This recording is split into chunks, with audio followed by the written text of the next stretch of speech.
Hi, Cat's Cradle here. A few days ago I made a video where I showed you how I was vacuum sealing my cream cheese powder into old jelly jars. And I did that by sticking it in a canister, sticking the whole jar in a canister, and then vacuum sealing it in old jars. Well, I got a lot of questions, and every time I show vacuum sealing in old commercial jars, someone says, I've tried that, but they don't always seal good, and what am I doing wrong? And so I decided to address that today. Let me show you just a couple of kinds of old jars I use. This is an old marmalade jar. Here is one that had red peppers in it. I would only store like dehydrated bell peppers or dehydrated cayenne peppers or dehydrated onions or something savory in that. I wouldn't put anything sweet. I have maraschino cherry jars. I buy maraschino cherries for 99 cents at Aldi. One of the reasons I like to do that is because it's great to get this little jar. Here's another maraschino cherry jar. I have orange peel stored in it. Another great kind of little jar that seals real good is a baby food jar. I buy baby apricots because I use them in a sweetbread that I make. I use a jar of apricots and I use a jar of prunes to make that sweetbread.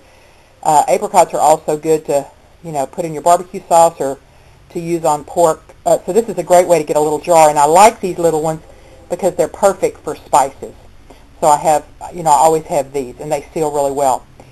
So let me show you.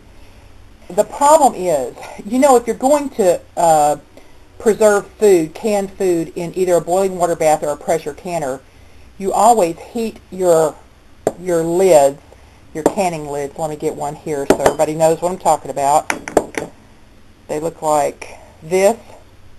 You always heat this in simmering water, and the reason you do that is to soften this little rubber ring here so that when you press that down on the jar with the rim, with the ring, it's because it's pliable, it really sucks down to that jar very easily.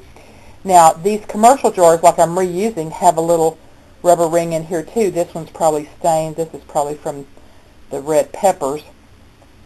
But they have a little ring too. But if you're sealing dry food, such as this, you can't soak that lid in boiling water because you don't want to add moisture to your dry food. So I'm going to give you the tip of the day here. What you do is you take your heating pad. I have a very large blue heating pad here. And then I lay a clean, thin dish towel on it. This is just a little pretty tea towel I have here. So I lay that thin one down there, and then I lay the jars that I'm going to use with my vacuum sealer, and lots of times I just go ahead and seal with a mason jar. That's why I always save, this was pineapple syrup lid. I always save, and I leave that writing on there so I know it's been used. So this is perfect for vacuum sealing in because that ring, that rubber ring right there has already been softened once.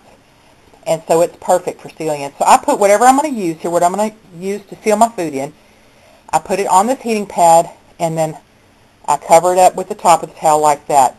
And then what I do is I go to my little dial here, or my little switch for my heating pad right here, and I turn it on high like that.